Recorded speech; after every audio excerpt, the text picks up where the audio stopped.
Pues nada, muy buenas tardes, bienvenidos de nuevo al Centro de Arte Hernández Quero.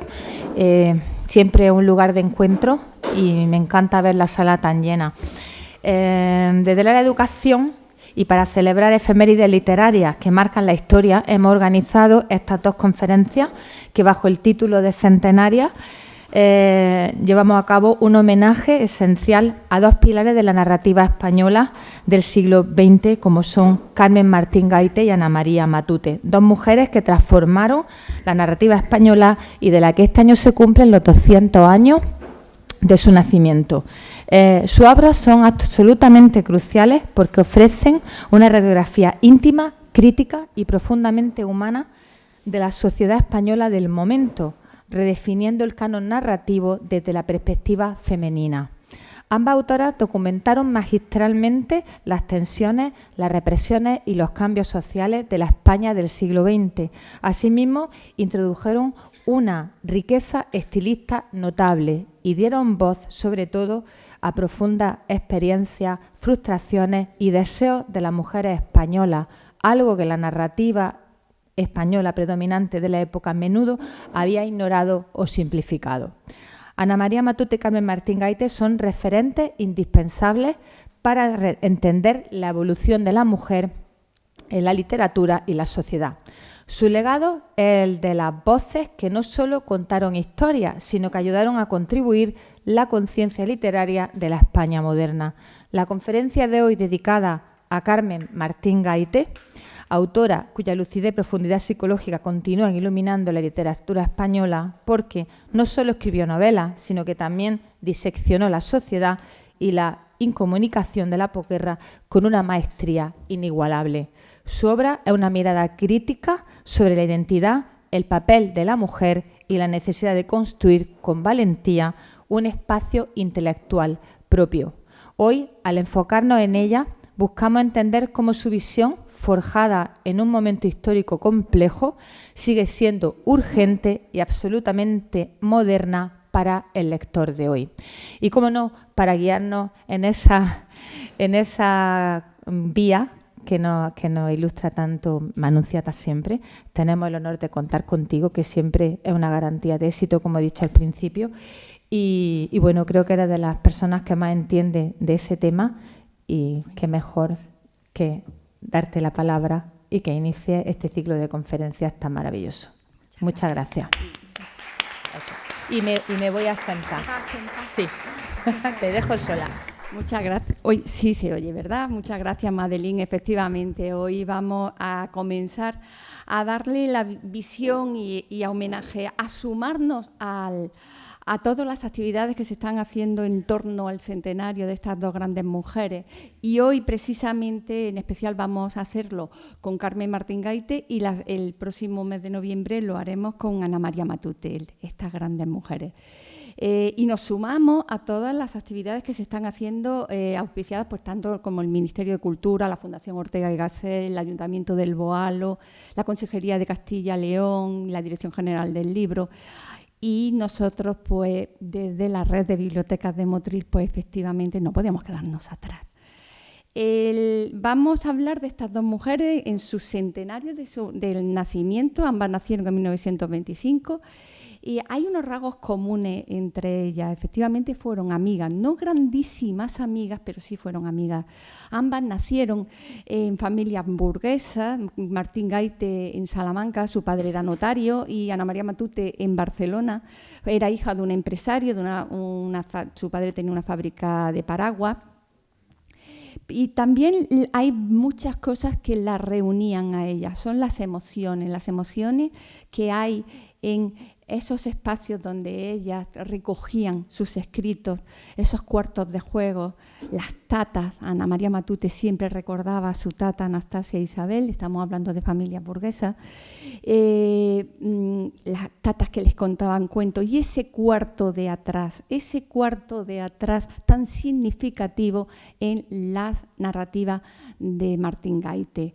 Ese mundo interior que se fueron construyendo ambas en esos territorios donde se realzaba la imaginación, la fantasía y la singularidad para escribir cada una de ellas. Ambas fueron sometidas, como todos los escritores, a la censura y Carmen decía que la censura fue mucho más atroz en la vida que en la literatura. Ambas tuvieron dramas y reveses y acontecimientos en sus vidas, unas más que otras. Ambas se divorciaron. Ambas se separaron, se pudieron divorciar después cuando la ley del divorcio fue, si no me equivoco, Fernández Ordóñez a principios de los años 80. ¿Sí? Por aquí hay alguna... Sí, en el 81. Martín Gaite, pues de Sánchez Ferlosio y Matute de Ramón Eugenio de Goicoechea, el malo, como le llamaba ella, que ya hablaremos de él en su momento. Este hombre yo lo voy a poner mal, a Ramón. Si lo voy a poner mal, sí, porque estas mujeres eran muy valientes, estas mujeres querían escribir. Y he dicho que eran hijas de familias burguesas, pero también tuvieron dificultades económicas, sobre todo las tuvo más Ana María Matute. Y Matute quería escribir. ¿Cómo le puedo hacer daño a mi mujer? Vendiendo la máquina de escribir. Eso ya lo hablaremos en su momento. Matute se separa y no puede ver a su hijo, lo veía los sábados. Hasta que pasaron, creo que 8 años, no pudo vivir con su hijo porque se lo llevó el malo, como le llamaba, pero tenía una suegra muy buena y una cuñada que le dejaba que lo vieran. Martín Gaite, pues uno de los reveses más fuertes que tuvo en su vida, pues efectivamente fue la muerte de sus 2 hijos, que ahora vamos a hablar de ellos.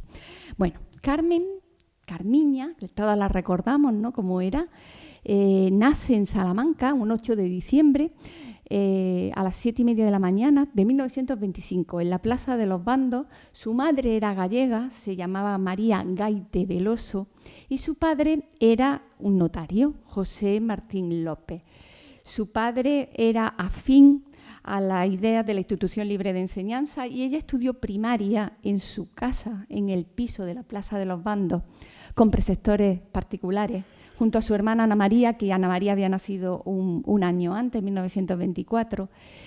Ella decía que su infancia había sido muy estricta y muy sometida al estudio. Yo no lo creo tanto, viniendo de los padres que tenía, y les permitían jugar a ella y a Ana María en el trastero de la casa, en ese cuarto de atrás, ¿no? La infancia de Ana María y la infancia de Carmen no fueron igual que el resto de las niñas de su entorno. Apenas tenían amigas, porque apenas salían a jugar a la calle, y en vacaciones pues se iban con los abuelos. Se iban con los abuelos de Madrid a casa de los abuelos paternos, una residencia donde había muchísimo orden y muchísima religiosidad, y ella en casa de su abuelo deseaba otra vida distinta. Se sentía mucho más libre, pero ahora hablaremos también de los abuelos. Se sentía mucho más libre cuando iba al verano a la casa de Galicia, donde procedía su madre, a San Lorenzo del Pinar, en Orense, y allí sí podía jugar con sus primas y con otros niños. Ella siempre recordó su infancia en Galicia como el lugar de la libertad. De aquella época, de aquel ambiente, ya nacieron sus primeros poemas y también unos cuentos, El padre de Odilo. De lo gallego a ella le queda lo fantástico y lo maravilloso. Incluso después dio una conferencia titulada Galicia en mi literatura. Su madre era una grandísima lectora. Su madre le llamaba a ella la Cartabella. Bueno, sus abuelos paternos, los de Madrid, eran amigos de Gregorio Marañón, vivían en la calle Mayor, en el número 14, y su abuela, que se había casado de segundas nupcias con el abuelo, se llamaba Carmen, y por eso a ella le pusieron Carmen. Ella decía que su abuela paterna era una mujer muy extravertida, que también era una ávida lectora y con una extraordinaria fantasía que influyó muchísimo en ella.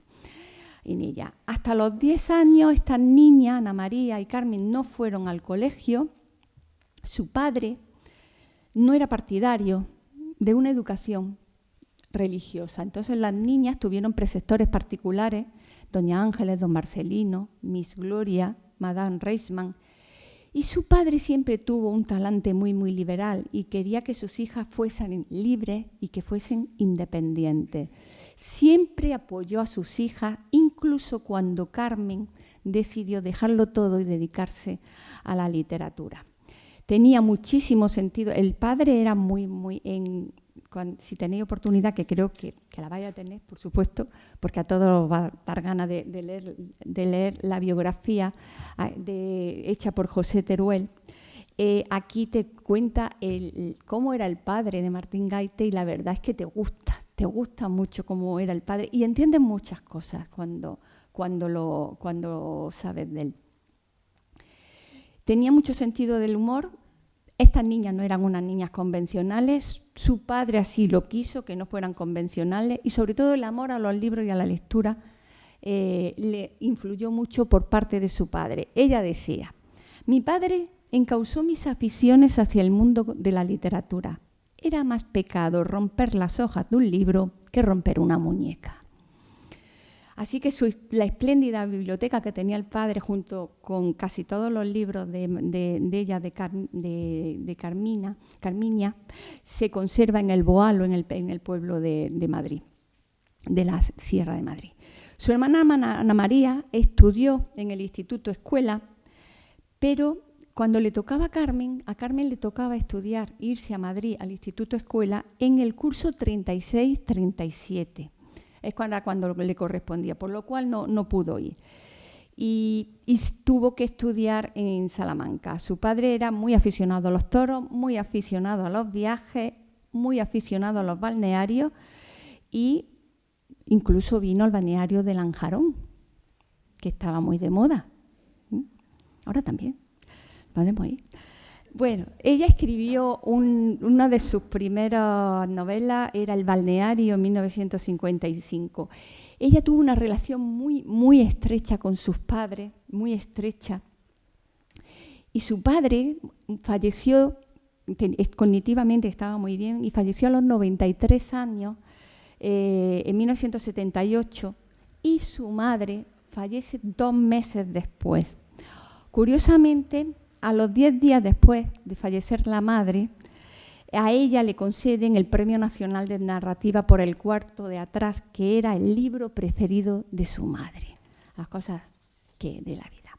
Bueno, nos vamos a Salamanca, seguimos en Salamanca. Carmiña comienza su primer curso de bachillerato en plena guerra, en octubre del 36 hasta el 43, en el Instituto Nacional Femenino de Salamanca. Y el 29 de julio de ese mismo año, del año 36, asesinan al alcalde de Salamanca, Joaquín Gayte Veloso, con 45 años, que era el hermano de su madre, que estaba afiliado al Partido Socialista y que era amigo de Unamuno, y que Unamuno en Salamanca le había dado clase de griego. A partir de entonces la vida cambia. Ellas siempre decían que se convirtieron en una familia apestada en la ciudad de Salamanca, hecho que le dolía muchísimo, muchísimo a la madre. Y su obra, en El cuarto de atrás, ya se va aludiendo a cuestiones de su vida. Y ahí sí, en El cuarto de atrás, se alude también a la ejecución de su tío. Y la guerra civil se convierte en esta familia en el llanto del tío asesinado. Franco se instala, como bien recordamos, en el cuartel general del Palacio del Obispo en Salamanca y su presencia pues, fue muy notoria. Hay una película de Amenábar, la recordamos, ¿no? No me acuerdo cómo se llama la película, y sobre Unamuno, sobre mientras dure la guerra. Muchas gracias, ahí está, menos mal que te tengo. Bueno, la intranquilidad de la madre siempre fue muy constante por las ideas liberales del padre y por los amigos, porque entre otras cosas cayó una bomba justo en la churrería donde ellos todas las mañanas compraban los churros, se comían los churros, y esa bomba mató a toda la familia del churrero, y ella siempre lo comentaba, ¿no? Así que las niñas Martín Gayte aprendieron el lenguaje del silencio, lo que no se debería comentar en la calle, y a camuflar la realidad. El invierno del 37 se recuerda como uno de los más fríos y es toda una metáfora el frío. El frío fue siempre una metáfora en su trayectoria literaria, narrativa. En el cuarto de atrás se cita el frío, entre visillos cita el frío. No tenía calefacción. Ella decía que los niños que iban a los jesuitas sí tenían calefacción y que en su instituto no había calefacción y pasaba mucho frío. Y decía, bendigo el día que pisé el instituto, porque en el instituto le dio clase Salvador Fernández Ramírez y le dio clase Rafael Lapesa. Ella decía que de Rafael Lapesa le debía esa vocación literaria. ¿Quién le iba a decir a Carmen Martín Gaite, quién le iba a decir que décadas después fue Rafael Lapesa quien le insistiría tanto para que entrara en la RAE, en la Real Academia de la Lengua, pero ella lo rehusó. Así que entró en la universidad con 17 años en Salamanca, estudió Filosofía y Letras, Románica, y allí se hizo muy amiga de Agustín García Calvo, que luego se volverían a ver en Madrid. Ella era una chica muy abierta, muy despierta, muy alegre, que hacía la vida amable a todos los que estaban con ella. Allí conoce a alguien muy fundamental en su vida, que fue Ignacio Aldecoa Isasi, que venía de Vitoria, y ella decía que fue el primer joven moderno que conoció. Allí comenzaron a ser aprendices de poeta. Ignacio decía que era vivaz, que era gamberrete, que era subversivo. Conoce también a José María Valverde, que dio una conferencia en Salamanca, con el que sostuvo una buena amistad. Y fue después con José María Valverde, cuando ya se va a Madrid, con quien fue, bueno, José María Valverde la acompañaría a la calle Belintolia, en Madrid, a visitar a Vicente Aleixandre, hecho que según José Teruel, su biógrafo, decía que era de obligado cumplimiento si alguien quiere ser aprendiz de poeta. Los amigos ya empiezan a intercambiarse lectura, a intercambiarse textos y le dieron 2 becas. Una se fue a Coimbra en 1946, allí pensó hacer una tesis doctoral sobre el cancionero galaico portugués del siglo XIII y siglo XIV, y al año siguiente cuando se licencia en Románica, y después tuvo otra beca en Cannes. Francia le abrió la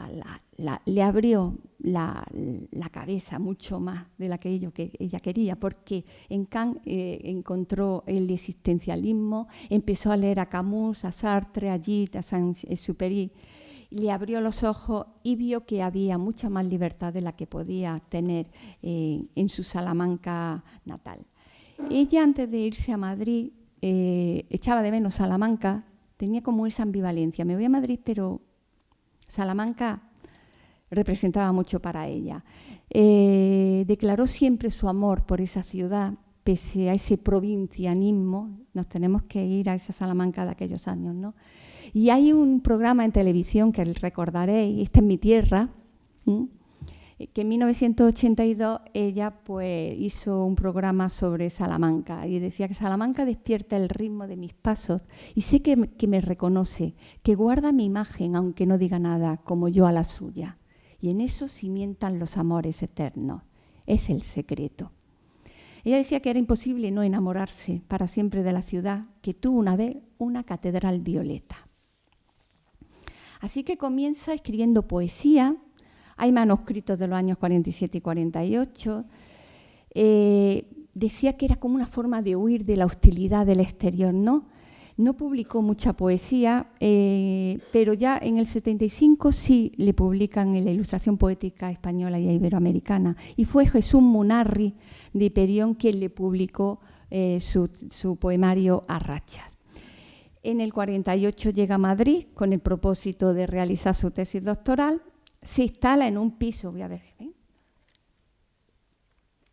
se instala en un piso que había comprado su padre en la calle Duque de Sexto, cerca de Doctor Esquerdo, que después sería su casa, y se va con 2 criadas, con Paula y con Marcelina.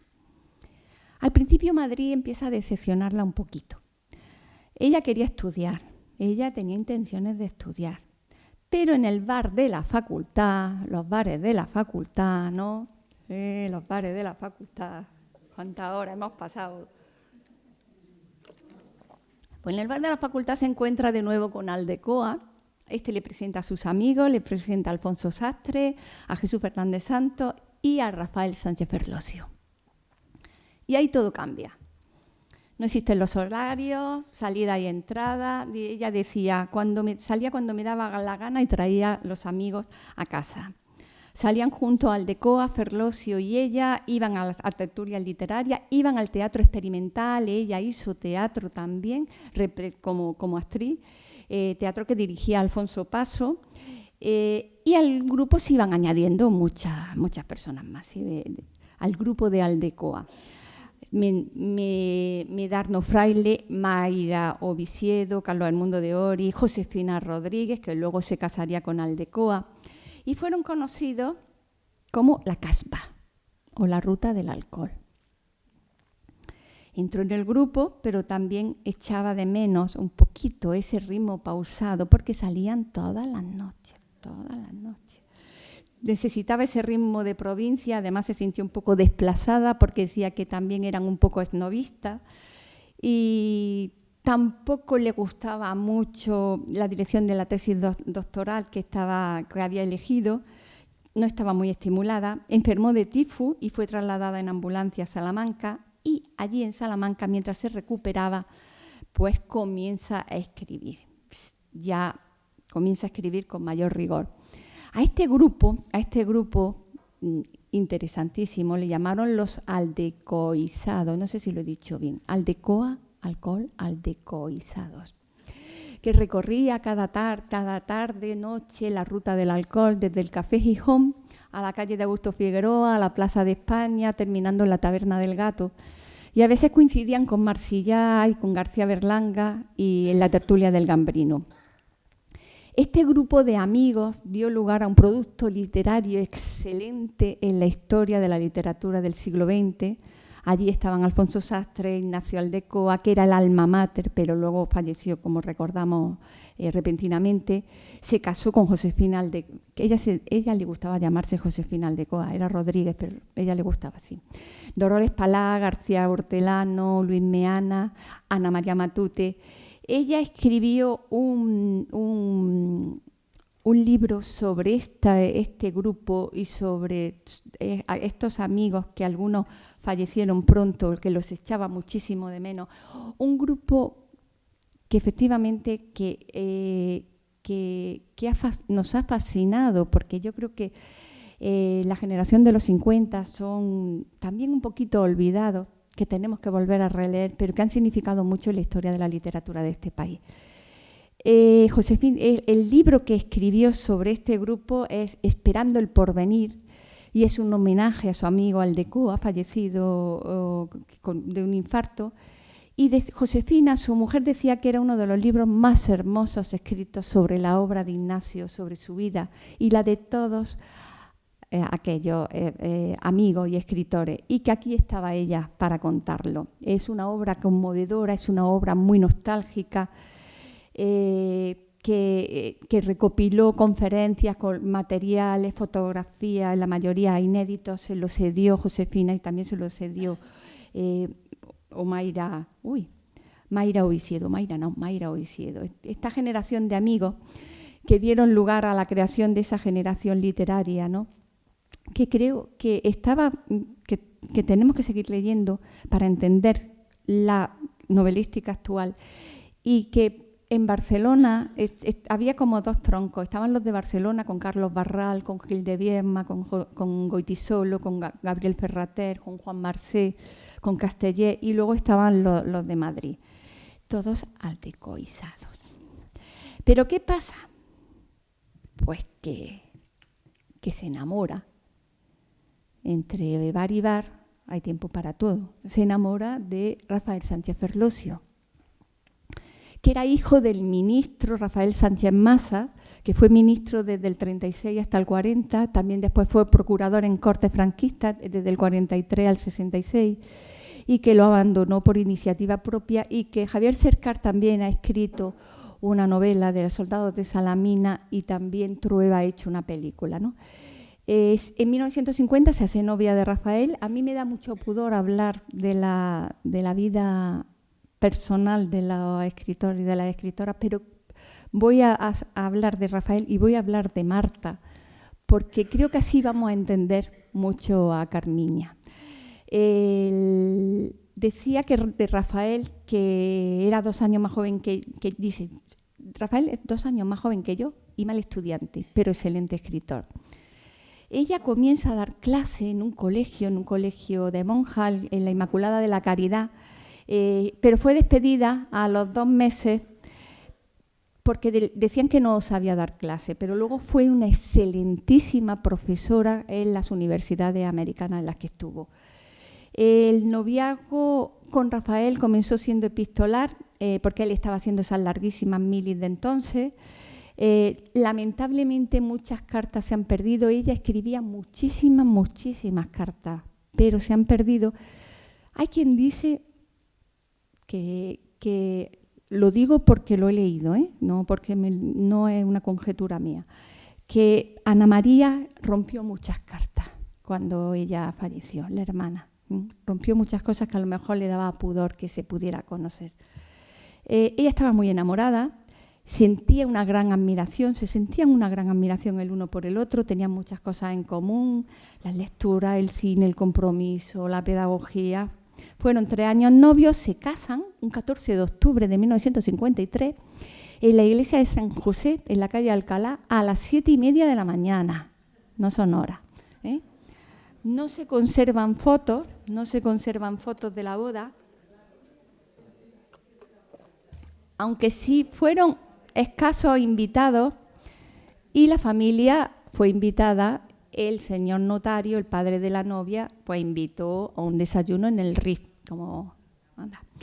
Después cogieron un avión, se fueron a Roma, vivieron en Roma donde había nacido Rafael y allí comienza a leer a Italo Calvino, a César Pavese, a Elio e Einaudi. Habla italiano perfectamente, lo aprende, decía que era como su segunda lengua. Vuelven a España y se instalan en el ático de la calle Doctor Esquerdo 45, ahora es 43, que le regala a su padre, el señor notario, por su boda. Allí vivió siempre y aquella fue su casa y su refugio. Carmen y Rafael vivieron juntos 17 años, pero Ferlosio dormía de día y trabajaba de noche. Fue muy difícil la convivencia, pese a esa gran admiración que le tenía y lo mucho que compartían. Carmen obtiene el premio Café Gijón, que estaba patrocinado por Fernán Gómez, por el Balneario en 1954, y unas semanas antes había nacido su primer hijo, Miguel. Por ese premio ya tiene el espaldarazo como escritora, pero el bebé fallece de meningitis. El bebé nace el 22 de octubre del 54 y muere el 3 de mayo de 1955. Carmen y Rafael se quedaron totalmente devastados y totalmente destrozados, y siempre se ha dicho que Ferlosio se quedó muy tocado por la muerte del bebé. Y al año siguiente, en el 56, nace Marta. En el 57 obtiene el Nadal por el premio Entrevisillo, pero tiene una hija pequeña que atender, un marido que vive su vida, que duerme de noche, que duerme de día. Ella necesitaba leer, necesitaba tiempo para escribir y desarrolla una sobreprotección sobre Marta excesiva. Ana María decía que su hermana era absorbente a veces en sus relaciones de amistad. Dice que atragantaba y que en otras ocasiones desaparecía, rechazaba. Eso también lo dice José Teruel, su biógrafo. Ella no soporta ser Madame Ferlosio. Y las comparaciones con su marido, literalmente hablando, tampoco le gustaban. Rafael nunca leyó nada de ella. Y Rafael es un hombre muy especial, muy maniático desde un principio, ya se sabía. Él mismo lo admitía, de él mismo decía, lo dijo en La forja de un plumífero, fue un excelente escritor. Se retiró después de la publicación del Jarama y se sumergió en la gramática y en la anfetamina. Y empezó a marcarse mucho la difícil convivencia que era. Él decía que quería estar solo, incluso un día pues arrancó el cable del teléfono porque no quería oír el teléfono, que lo llamaran ni a él ni a nadie. Él se hizo un horario propio y Miguel Delibes ofrece un testimonio al respecto porque era íntimo amigo también de Carmiña, en un ensayo que se llama Muerte y resurrección de la novela. Y Rafael dice, Carmen es como una viuda que tiene el muerto en casa. Era una convivencia, era muy estrafalario, se convierte la convivencia en un hartazgo. Carmiña estaba sobrepasada con esa exagerada protección de Marta, con los horarios de Rafael, que vivía de esa forma lúgubre después de la muerte del bebé. Y todo esto ocurría, pero seguían mirándolo. En medio de esto, Rafael conoce a una chica, Demetria Chamorro Corbacho, en el Ateneo, una joven estudiante, y se novian en torno al año 65 y no se lo oculta a Carmen. Ella decía que Rafael no tenía nada de ogro, que era tímido y acaso un ogro dulce. Pero hay una carta que ella, estando en Sevilla, le escribe a Rafael que le decía que no le encajaba lo de Demetria. Entonces ella se sintió relegada como esposa, pero nunca ella se sintió postergada intelectualmente. Rafael se fue de la casa en septiembre de 1970 y Carmen sufrió enormemente esa separación. Ella se queda en Doctor Esquerdo y él le dijo, dejémonos en paz los unos a los otros, como buenos hermanos. Ella se sintió abandonada y se divorciaron después de la muerte de Marta. Marta, voy a hablar un poquito de Marta para entender a ella. Marta, la relación con su hija fue siempre muy, muy estrecha, se cuidaban la una a la otra, pero muy difícil, eran también muy difícil. Ella le llamaba a su hija Marta la Torsi, porque una vez estando embarazada iban paseando por el Retiro, como no se hacía entonces la ecografía, dice, Rafael, si tenemos una... Y vieron una niña jugando al tejo. Y entonces una decía, eso está torcido, eso está torcido, eso está torcido. Le gustó esa niña mucho. Dice, Rafael, si tenemos una niña le vamos a llamarla Torsi. Y así fue. Todo lo apuntaba en un cuaderno que decía cuaderno de todo, que es una auténtica tesoro ese cuaderno. Marta fue su hija, Marta fue su madre, Marta fue su amiga, pero la relación fue muy, muy difícil. Y Marta están dedicadas también el libro Retaíla, La reina de las nieves, y el cuento de nunca acabar. Fue la única lectora de los cuadernos de todo. Nadie había leído los cuadernos nada más que su hija. Marta siempre llamó a sus padres por su nombre de pila. A Carmen le llamaba Calita, Carmiña era Calita y ella era la Torsi, y a Rafael le llamaba Rafael. No fue al colegio nunca, estudió en casa bajo la supervisión de sus padres y a ella le gustaba que fuese así. Se examinaba después en el Instituto Beatriz Galindo. Carlos Piera, el lingüista y poeta, fue uno también de sus instructores. Nunca tuvo una educación reglada, aunque sí se fue a Inglaterra, aprendió inglés y sí fue a la universidad y estudió filología inglesa. Tuvo una educación muy elitista, fue una joven muy, muy desconcertante, muy aislada, muy cortante, muy inadaptada. De carácter era más Ferlosio que Gaite. Intelectualmente era una chica muy, muy formada con el diseño educativo de Ferlosio. Marta nunca tuvo restricciones en su casa, podía pintar las paredes, fumaba, cuando ya era mayor fumaba con sus padres, comía, dormía a la hora que le daba la gana, a demanda, todo a demanda. Carmen Marta decidió ser la eterna adolescente, comenzó a huir de la realidad, a consumir estupefacientes, a experimentar con la droga. Y Carmen, ella tuvo un atractivo novio, que era Carlos Castilla del Pino, hijo de Carlos Castilla del Pino, el psicólogo, que también falleció este chico en el 86. Carmen sabía de la adicción de su hija, incluso le proporcionaba dinero y tuvo que trabajar mucho para darle el dinero a su hija para que su hija pudiera acceder a la droga para no hacer otro tipo de cosas. Pero Marta le diagnostican hepatitis y muere de SIDA el 8 de abril del 85. Ella decía que Marta fue pionera hasta en la forma de morir. Y bueno, imaginaros el desastre emocional tan grande después de haber perdido a su bebé, de perder a su hija. Pero ella, como estuvo, luego yo recuerdo no sé si recordáis algunas entrevistas suyas que le hicieron, que decía que estuvo mucho tiempo sin poder escribir tras la muerte de su hija. Pero mientras todo esto ocurría, ella iba mucho a Estados Unidos. Ella tuvo bastante estancias dando clases en universidades americanas. La primera fue cuando fue a un congreso de literatura contemporánea celebrada en Yale.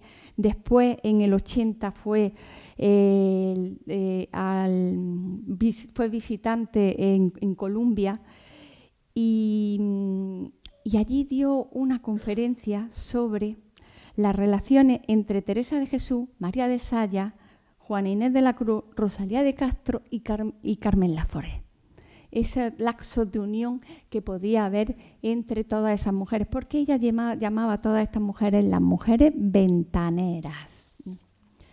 También dio en Houston conferencias, visitó en Navidad en Los Ángeles a José Luis Borau, que era su gran amigo, decía que se tronchaba mucho.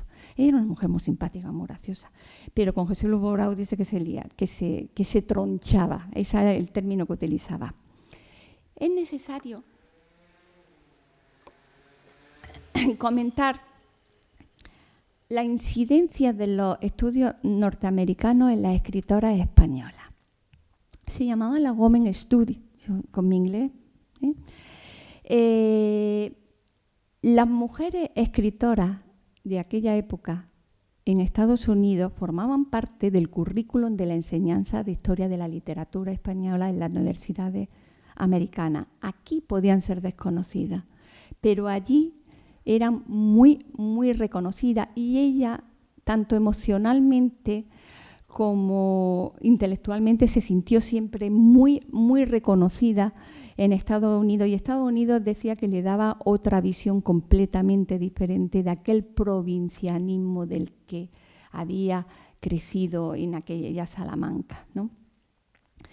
Las obras de Martín Gaite suscitaron muchísimo interés en Estados Unidos en todas esas universidades. En una de las ocasiones que vuelve, en el 31 de enero de 1981, que vuelve, ella vivía entre Madrid y Estados Unidos. Aparte de que le habían pedido, le pedían muchísimos trabajos, muchos tenía que hacerlo, aunque no le apetecía ni quería, para tener dinero para poder sufragar los gastos de Marta. Pero hizo guiones para televisión, como el de Santa Teresa, lo recordáis, que con dirección de Josefina Molina, también asesorado por Víctor de la Concha y protagonizado de una manera excepcional por Concha Velasco, ¿lo acordáis? Ella le costó mucho trabajo, se tuvo que meter, le llamaba en su celda, el submarino, en su casa del doctor Esquerdo, y le produjo también mucho desasosiego, porque lo que ella quería hacer era entender un diálogo que la protagonista Concha Velasco, que era Santa Teresa, pudiera ser entendida por el público actual. También hizo guiones de Celia, de Elena Fortún, Encarnación Aragonese, escritora que ella también adoraba. Y una de las veces que vuelve, pues la está esperando Rafael Lapesa, que había sido su profesor en Salamanca, y Rafael Lapesa, Manuel Seco de Lucena y Carlos Busoño la esperaban para proponerle que entrara en la Real Academia. Pero ella decía que no, que detestaba la cultura oficial, que amaba su independencia, y sus amigos se dividieron. Incluso Víctor García de la Concha no la entendía, decía que le había incluso decepcionado un poco. En América el reconocimiento, ya he comentado que era bastante importante. También en Norteamérica se encontró una de las ocasiones que fue a Nueva York en el 82 con Ana María Matute y también se encontró con Juan Benet.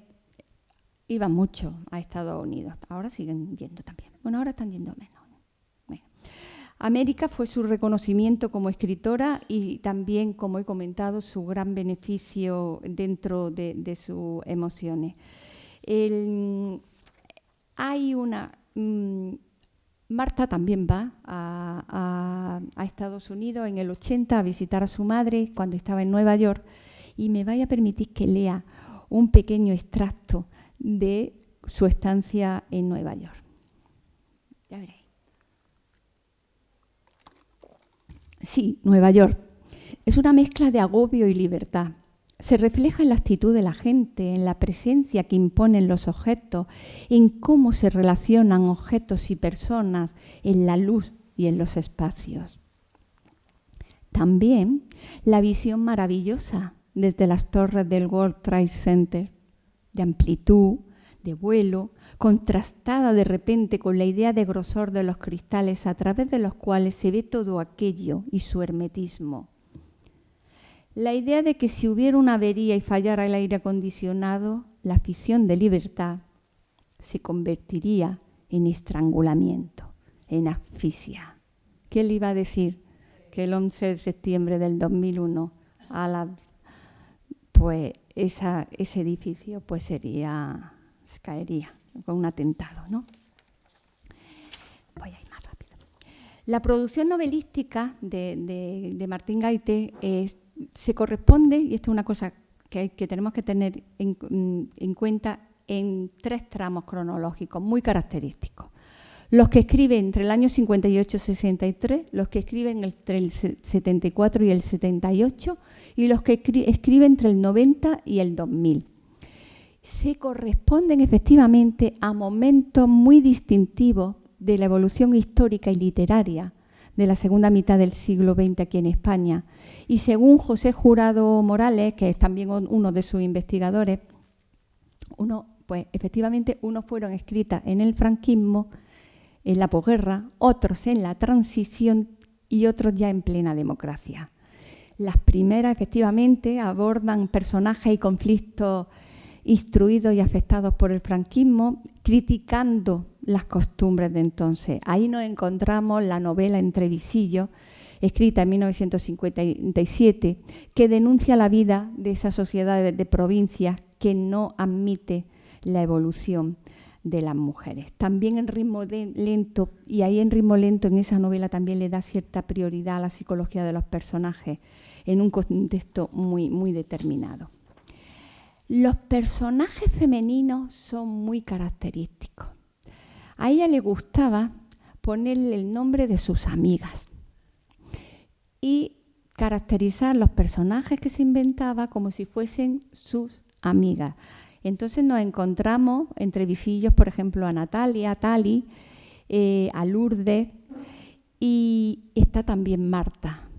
Marta está a veces en protagonistas que se parecen a Marta Y a Marta también le dedica algunos de sus libros, sobre todo en el cuento de Nunca acabar, donde refleja las complejas relaciones familiares.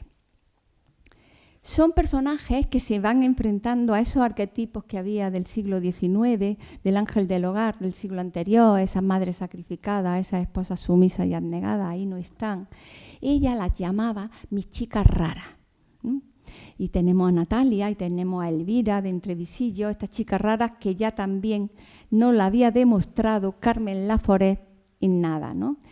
Lo que demostraba que eran chicas pues que no querían acceder al amor, al enamoramiento como culmen de su vida, sino que había otras cosas, ¿no?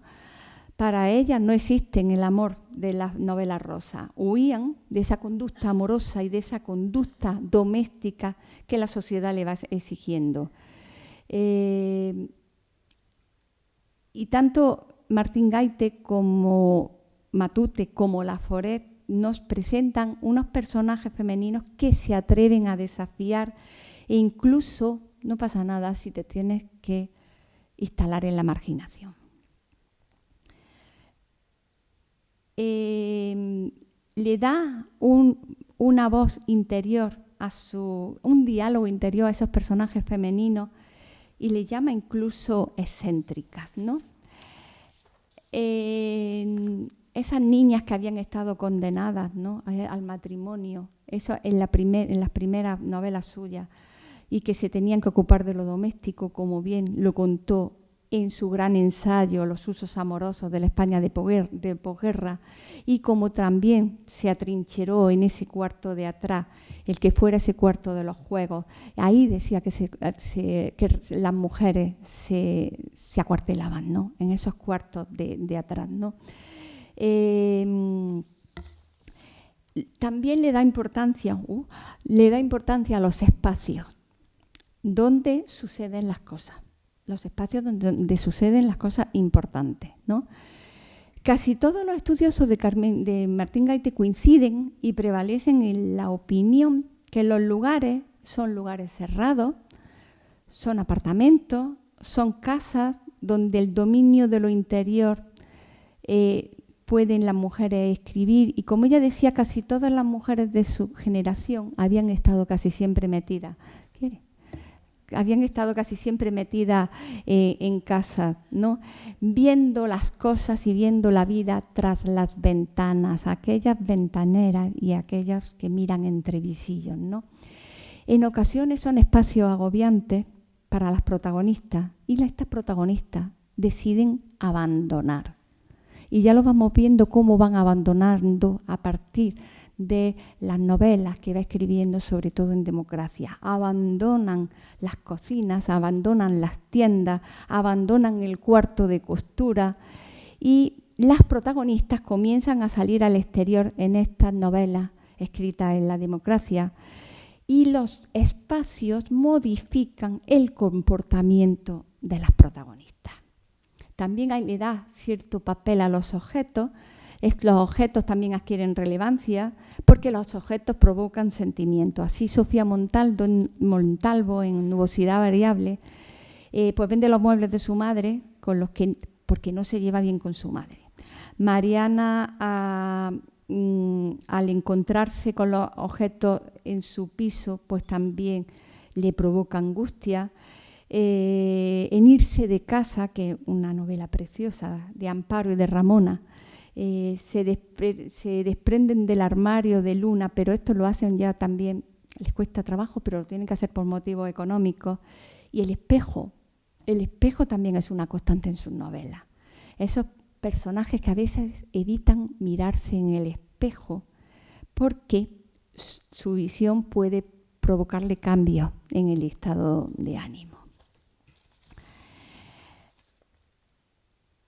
Hay un vínculo muy grande entre varias novelas suyas, porque yo quería quedar con varias ideas. Una, cómo son las protagonistas de Carmen Martín Gaite y cómo van cambiando las mujeres protagonistas a lo largo de la historia, a lo largo de las décadas. Y el vínculo que ella va metiendo y cómo en algunas ocasiones si conocemos su biografía, la entendemos porque existen esas protagonistas, ¿no? Pues hay un vínculo entre nubosidad variable, entre irse de casa y entre lo raro vivir, porque son protagonistas mujeres con incapacidad de comunicación, con mundos propios creados por ellas mismas, con necesidad de dialogar para encontrar empatía y encontrar afinidad en los otros, y esa necesidad de encontrar vínculos comunicativos. También existen muchas relaciones muchas relaciones con los hijos en estas 3 novelas y en la manera de relacionarse también con las parejas, con los compañeros de trabajo y con los amigos. Estas novelas son muy representativas en la novelística de Martín Gaite y tanto representan mucho la insatisfacción, pero también representan la valentía de querer romper lo que no les conviene. Ya me está dando a mí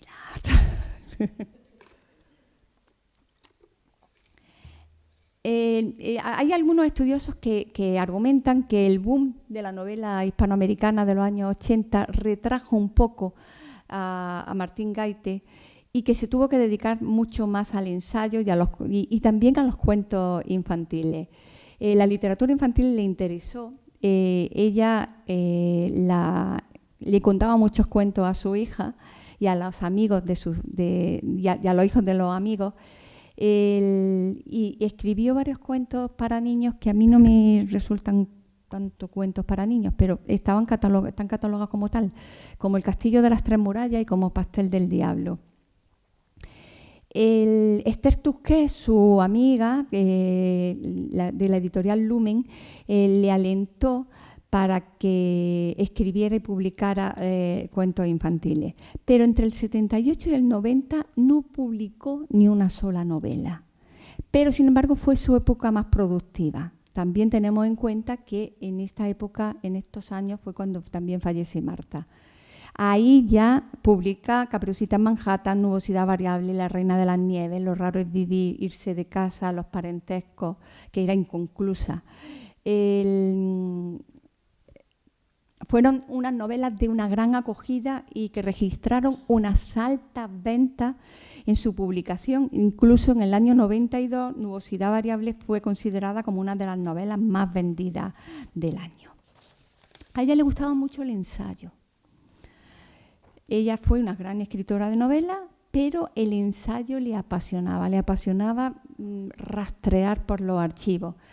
En la época de los 60 tuvo una crisis con la ficción, con la narrativa, y ella pues estuvo escribiendo una biografía sobre Macanaz, que estuvo en el archivo de Simancas. Escribió también, también investigó en el archivo de estudios turolenses la genealogía de los Torán. Fue socia del Ateneo con el número, ¿sabes, Laura? Fue socia del Ateneo. Con el número 8580, el Ateneo lo cerraban a la 1 de la mañana.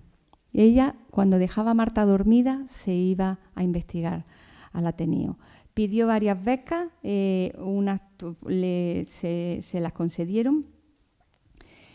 Y después de su separación, ella se estimuló muchísimo con el ensayo. Los usos amorosos de la España de posguerra, yo creo que es un libro que tenemos que leer. Incluso no estaría mal que lo pusieran como lectura obligatoria en muchos institutos para entender un poco la historia, ¿verdad que sí? La historia de nuestro país en una época muy determinada.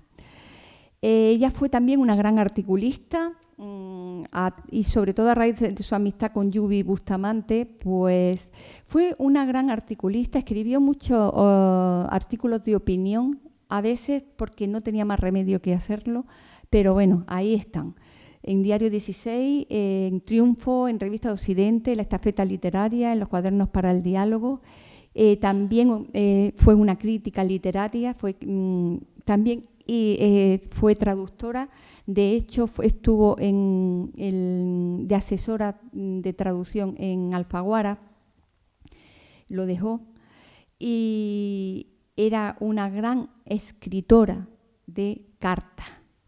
A todos sus amigos le escribía cartas, a Miguel Delibes, a La Pesa, a Andreu Teixidor. Él también hizo alguna obra de teatro que se estrenó en Almagro, los diálogos para televisión, y es que, perdonadme, pero es que voy rápido. Ella era una mujer de grandes lealtades y de grandes aversiones. Es que esto lo quería decir. Y fue con José Manuel Lara de Planeta, a raíz de un encontronazo, cambió de editorial, y cuando supo que Destino, que era donde ella publicada, fue absorbida por Planeta. Tuvo mucha antipatía por Lara y por el premio Planeta. Se rumorea que le pidieron que se presentara, tuvo proposiciones para hacerlo, pero ella no aceptó. Ella vivía de la literatura, no estaba en la inopia, exigía que sus editoriales, le exigía a sus editoriales sus cuantías, no quería esperar, había que pagar porque era su trabajo, y también exigía que se difundiera y se publicaran los títulos. Fue Jorge Herralde, su editor, hasta el final de sus días, fue su editor, su amigo, y ahí en Anagrama pues sacó Agua Pasada, La Hermosa Pequeña, la tercera edición de Los Usos Amorosos, y Los Parentescos también lo sacaron una vez ya fallecida ella. Martín Gaitel exprimía la vida cotidiana, miraba más allá de lo que ocurre, estaba en sus textos, se preguntaba los porqués, lo que decían sus estudiosos, dice, convertir cualquier asunto en narración. Supo mirar y reflejar su mirada en sus protagonistas, marcando su personal punto de vista, su actitud crítica y muy, muy premeditada. Y tenemos un gran legado de ella. No solo sus libros, tenemos también su archivo personal, que es propiedad ahora mismo de la Junta de Castilla y León, y que se conserva en la Biblioteca Castilla y León. También se encuentra en el Centro Internacional del Español de Salamanca, formado por 1.500 unidades de documentos personales, de manuscritos, de papeles, de dibujos, de objetos personales. Y como ella decía siempre, dice, aquí estoy rodeada de mis viejos cuadernos de todos los tiempos y de mis papelitos a máquina. Su biógrafo, José Teruel, nos ha dejado esta gran biografía suya. Y antes de que falleciera, pues estaba traduciendo una traducción de James Eyre, y esa traducción posteriormente fue galardonada a título póstumo con el tercer premio de traducción Ángel Crespo. Dejó sin acabar una novela, El niño cúbico, y también dejó 4 conferencias, pero mientras estaba enferma seguía viajando. Estuvo en París, en Gijón, en Barcelona, en Ginebra, en Burgos. Ella enferma quería proseguir su obra, su actitud era incansable, y ya no lo hacía por motivo económico, sino porque le ayudaba a poder solventar la enfermedad. Pese a lo que ella decía, al cansancio feroz, ¿no? Ella se agarró al trabajo hasta el final y dio una conferencia ya malita en el Círculo de Bellas Artes sobre Elsa de Queiroz. ¿Cómo estoy?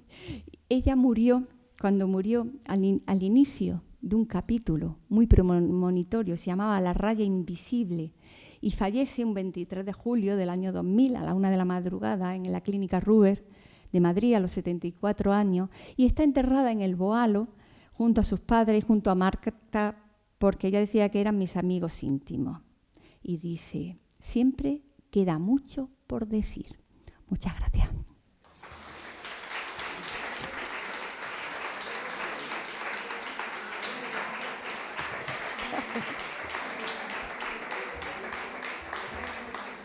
Gracias.